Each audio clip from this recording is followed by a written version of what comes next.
Assalamualaikum, salam sejahtera untuk kita semua. Om Swastiastu, Namo Buddhaya, salam kebajikan. Awalnya adalah kearifan, awalnya adalah wisdom, dan kearifan tersimpan dalam puisi. Ini kuliah singkat, kultum, kuliah 7 menit. Kita menggali kearifan dari kutipan yang puitis, baik melalui puisi ataupun melalui prosa. Sekarang kita akan gali dari seorang pemikir yang begitu hebatnya, berpengaruh di zamannya. Ia adalah Al-Ghazali. Ia hidup di tahun 1058 sampai 1011, lahir di Persia yang sekarang ini menjadi negara Iran. Ini pemikir yang hidup juga sekitar 1000 tahun yang lalu, yang begitu berpengaruh. Kita ambil kutipannya dari bukunya yang terkenal, yaitu The Alchemy of Happiness. Bunyi kutipannya, jika itu panggilan hidupmu, kau akan mencapainya, walau ia tersembunyi di bawah 2 gunung. Tapi jika itu bukan panggilan hidupmu, kau tak akan mencapainya, walau ia dekat berada di antara 2 bibirmu. Bukan main. Ini Al-Ghazali mengatakan pentingnya itu panggilan hidup. Jika memang itu datang padamu, walau tersembunyi di bawah 2 gunung, kau akan mencapainya.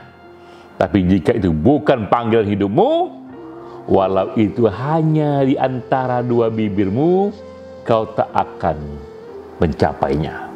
Apa arti lain, apa hikmah, kearifan yang bisa kita gali dari kutipan ini? Kita pun mencoba mengkisahkan dulu secara selintas riwayat hidup Al-Ghazali, karena ini adalah endapan batinnya.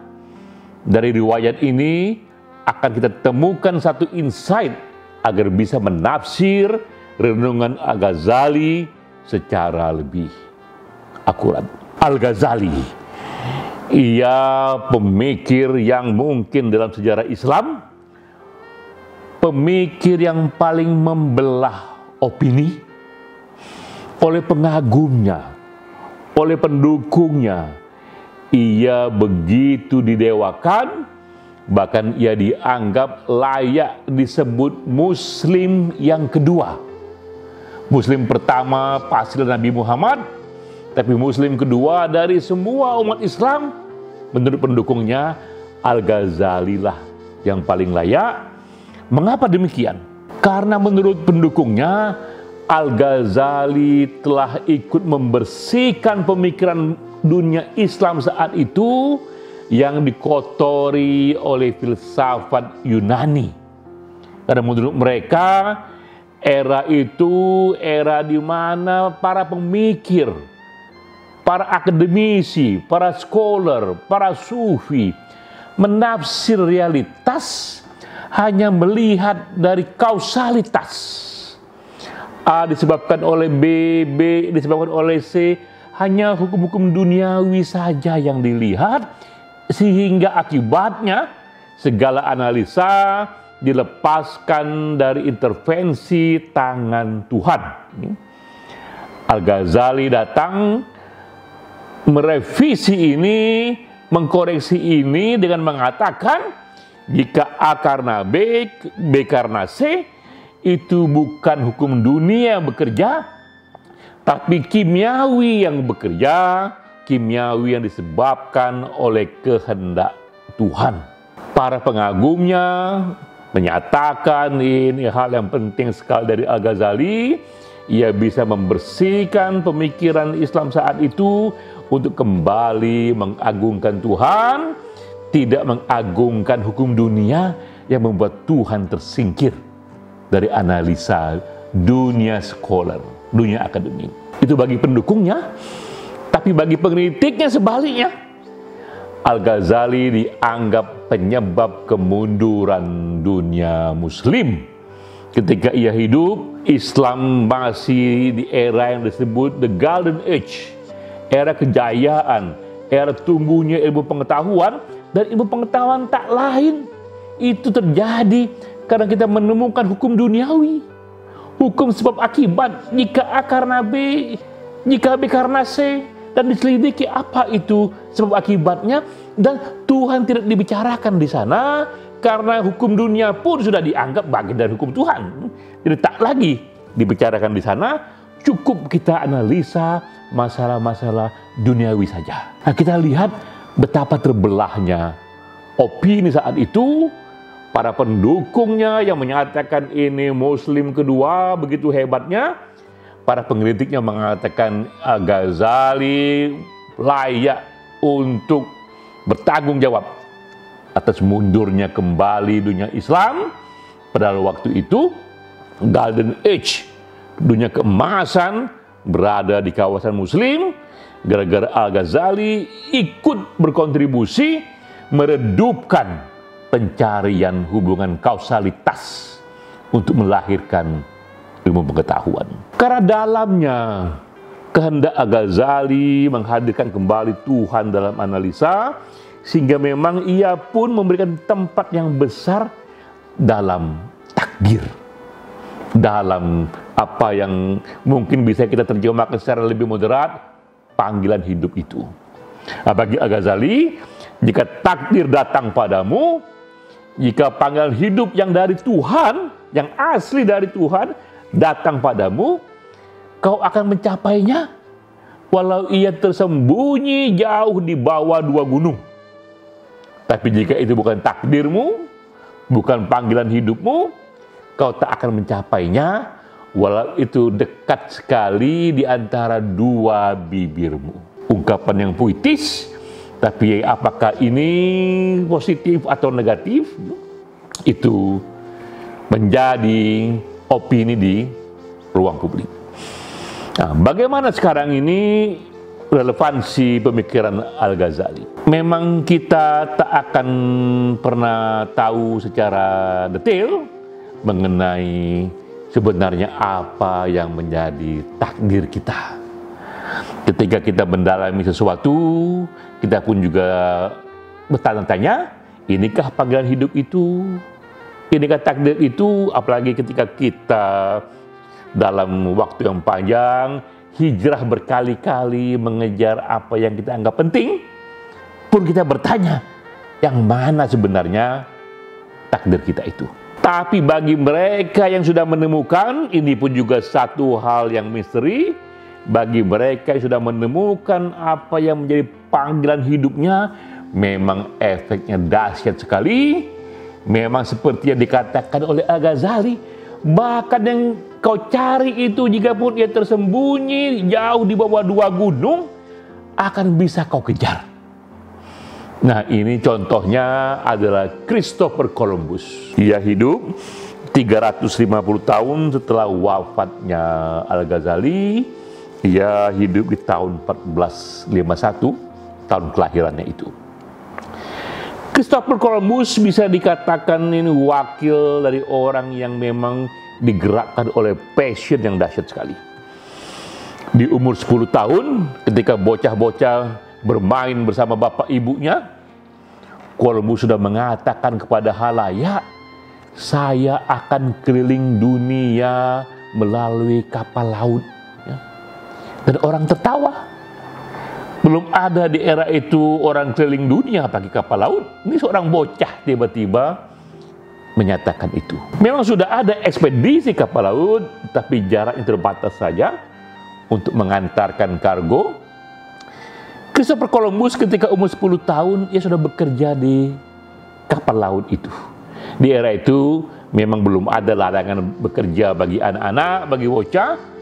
Christopher Columbus sudah bekerja di sana, tapi berbeda dengan bocah-bocah yang lain, bahkan berbeda dengan orang-orang tua, dewasa yang bekerja saat itu. Columbus membayangkan lebih jauh. Ia tak ingin ini kapal hanya jadi pengangkut kargo saja. Ia ingin menemukan dunia lain di ujung sana. Dan ia kerjakan itu karena passionnya di sana. Columbus bukanlah orang yang berpendidikan secara otodidak. Ia pelajari sendiri. Ia pelajari peta yang dibuat Marco Polo. Itu peta yang awal, yang pertama-tama, yang tak pernah juga kita tahu benar apa salah. Tapi Marco Polo mengklaim sudah pernah keliling sebagian wilayah sampai ke Cina, dan ia buatkan peta itu, dipelajari oleh si bocah Columbus untuk pegangannya. Secara otodidak juga ia pelajari astronomi. Ia tahu bahwa dia nggak tahu di kemana kapal menuju, tapi bintang-bintang akan menjadi penunjuknya. Ia dengar itu dari para senior dan ia pelajari itu astronomi. Ia pelajari itu geografi, ia pelajari sejarah, ia pelajari aneka budaya. Semua ia kerjakan secara otodidak karena passionnya memanggil. Lalu ketika dewasa, ia pun punya keberanian melobi raja. Raja Portugal yang awalnya ia lobi, itu John II. Ia ceritakan mimpinya keliling dunia melalui kapal laut. Tapi manalah raja itu percaya. Ia ambil saja itu proposal Columbus dan ia diamkan. Tak berhenti di sana, Columbus pun melobi raja yang lain, itu di Spanyol, Isabella. Ia lobi juga suaminya dengan lobi yang lebih kuat, dan ia katakan, ratu dan raja, yakinilah saya akan sampai pada ujung dunia sana. Akan saya bawa banyak sekali emas, akan saya bawa banyak sekali rempah-rempah, akan saya bawa banyak sekali pekerja untuk kejayaan kerajaanmu. Dan yakinilah ini bisa saya capai. Karena begitu kuat passion Columbus, ratu dan raja meyakini dan mengatakan, silakan Columbus, jelajahi sejauh yang kau bisa. Bahkan ini tak hanya untuk ratumu, tak hanya untuk rajamu. Jika benar kau bisa mencapai itu dan membawa pulang itu apakah rempah-rempah, apakah emas, sebagian untuk dirimu. Itu yang dikatakan oleh raja dan ratu. Dan akibatnya terjadilah itu. Sebuah passion, sebuah realisasi yang ia sudah mimpikan sejak umur 10 tahun. Columbus pun berlayar dengan kapal. Ia pun tak tahu kemana ujung ini. Karena di era itu, kita bayangkan di era itu, di abad 15, 1400-an, 1500-an, dominan yang berkembang adalah keyakinan bahwa bumi itu datar. Ujungnya nanti tidak tahu kemana, hati-hati itu kapal nyemplung tiba-tiba ke ujung dunia, hilang itu kapal itu ya. Jadi waktu itu masih itu jadi kepercayaan. Columbus pun was-was dia. Bagaimana jika ini benar dan tiba-tiba kapalnya sampai di ujung dunia dan selesai jatuh ke jurang yang paling tajam, tak pulang lagi ya. Tapi karena passionnya begitu tinggi, ia meyakini saja, ia jalani saja, apalagi ia mendengar juga sangat mungkin bumi ini tidak datar. Dan apa yang terjadi? Ia butuh waktu 12 tahun.